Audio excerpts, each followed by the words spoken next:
vidéo, on va parler du cœur.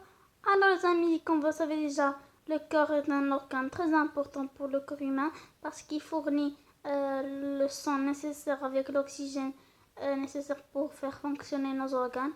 Alors les amis, nous allons passer à la question de cette vidéo. De quoi est composé le cœur et comment il marche? Tout d'abord, le cœur, sa fonction est de propulser et de distribuer le sang dans le corps entier, dans l'organisme. Tout d'abord, le corps se divise en deux groupes. La première partie, c'est le haut du corps. La deuxième partie, c'est le bas du corps. Alors, le sang qui arrive du haut du corps, donc la tête et les poumons, etc., arrive dans l'oreillette gauche. Puis, entre l'oreillette et le ventricule se trouve une valve. Quand le sang arrive dans l'oreillette, la valve se contracte et le sang passe dans le ventricule. Le cœur bat, puis le sang qui se trouve dans le ventricule se vide et repart dans les vaisseaux sanguins pour aller se distribuer dans l'organisme. Et le sang qui arrive depuis le bas du corps va dans l'oreillette droite. Puis, quand il arrive dans l'oreillette droite, la valve se contracte et le sang passe dans le ventricule droit. Puis, il passe encore dans les vaisseaux sanguins et se distribue dans le corps entier.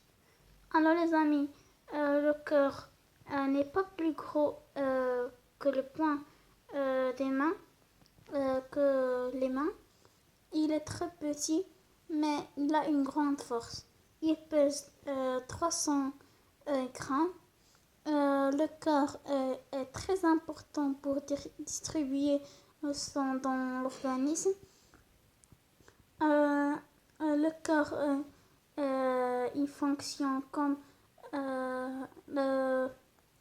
le moteur d'Ariane 5. Ariane 5, c'est la fusée, une fusée qui est très célèbre.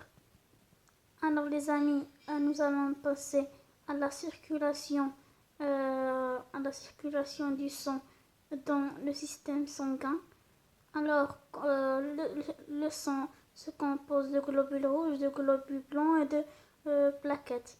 Tout ça baigne dans un liquide qui s'appelle le plasma. Alors le sang et le plasma entrent dans le corps et se distribuent dans le corps.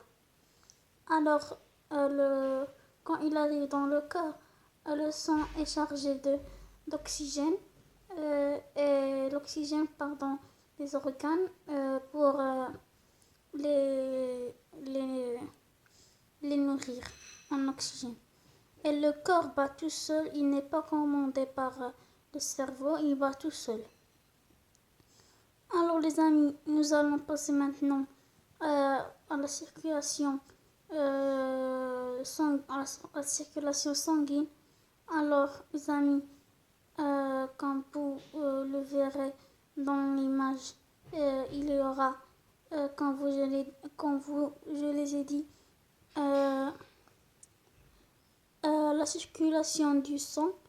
Alors il entre par qui arrive depuis le haut, entre dans l'oreillette gauche, puis la valve se contracte et entre dans le ventricule gauche, puis il se distribue dans l'organisme. Le sang du bas du corps, comme vous le voyez dans l'image là, le haut du corps passe dans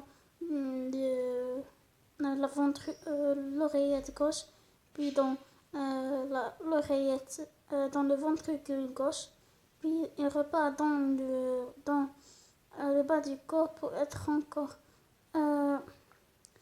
rebattre encore dans le sens inverse et remonter depuis le haut du corps.